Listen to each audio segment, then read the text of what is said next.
development that we had not seen to this extent previously in some of the towns across Israel. For many years, yes. I want to talk about the situation up on Capitol Hill, your political situation. Your colleagues concluded that you couldn't be effective as the GOP conference chair because of your eagerness to challenge former President Trump on his election claims. To be honest, do you agree with them? Could you have done that job, considering what you were saying and doing? You know, I think the question really is what kind of a party are we going to be going forward, Bret? And I think that it's very important for us to be a party based on truth. I think it's important for us to understand the threat that the claims the former president is making. The threat is ongoing.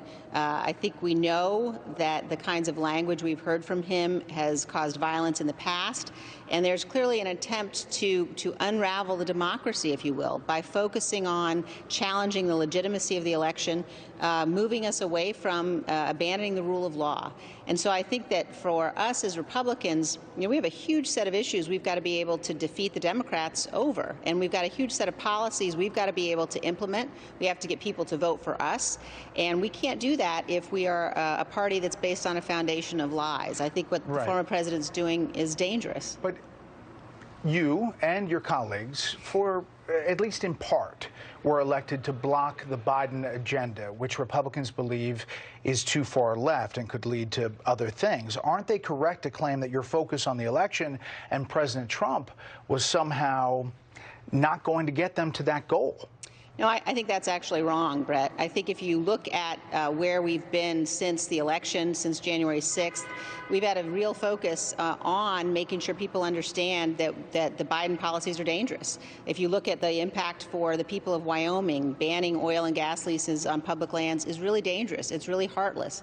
We've been very clear about that. What's happening at the border is very dangerous. So the issue isn't whether or not we stand against the Biden policies. The issue is, are we going to be a party that sits by silently while the former president continues to perpetuate lies about the election? And it is the case that there are too many people in the leadership of the Republican Party today who've been willing not only to sit by silently, but to help enable that, to help embolden those claims, and that's dangerous for the country. So if you look at the numbers in Wyoming, 70% of Wyoming voted for President Trump. Actually, more people voted for President Trump than voted for you. A higher percentage voted for President Trump. Now you're saying you're dedicating your life to opposing him. So why, we'll put up those numbers, why should Wyoming voters say, re-elect you when you're spending so much energy opposing him, so little opposing Biden? Well, you're wrong. I mean, these are the numbers. No, I'm not disputing the numbers, but I'm disputing your characterization of what I'm doing.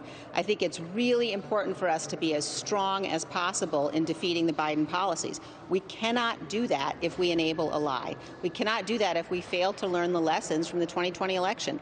And the people of Wyoming believe deeply in the Constitution. The people of Wyoming know that we must use the Constitution as our shield, that we must defend the Constitution. And so when you look at the challenge that the former president is presenting right now, still today, claiming that the election was stolen, claiming that our electoral process does not accurately reflect the will of the people, no remorse or regret for January 6th, continuing to use the language that we know inspired violence in the past. But I continue to say it, though, Bret. But Bret, I continue to say it because in principle. I get it. It's because but for the people of Wyoming who are electing a congressperson to fight for them and to fight against the Biden agenda, why wouldn't they say, is this the person that's going to get it done? That's what your colleagues are asking. I'm going to answer the question. We all have an obligation, and I would say Fox News especially Fox News, has a particular obligation to make sure people know the election wasn't stolen. Fox News, Bret, I'm going to answer your question. Fox News needs to make sure that the American people, Fox News, you have to know that this show has said that numerous times. Bret, You're doing the interview. I'm answering the questions. Congresswoman. We need to make sure that the American people recognize and understand that the election wasn't stolen, that we shouldn't perpetuate the big lie, and that there's real danger. You know, I've worked in countries around the world where we don't have peaceful transitions of power.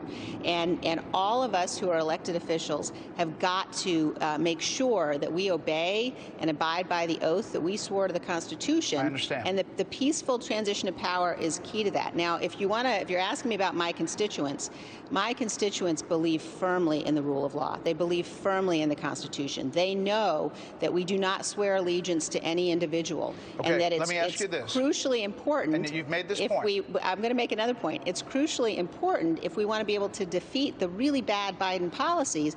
We have to attract voters back to us. We have to be able to attract the voters who left us by making clear we know the election wasn't stolen and we are going to abide by the rule of law. Do you believe that America is better off with President Biden than President Trump? I believe that President Trump's policies, which I supported 93% of the time, were much better for America. Now, that isn't the issue, though. The issue is whether or not we abide by the rule of law. Did you vote for Joe Biden? I did not.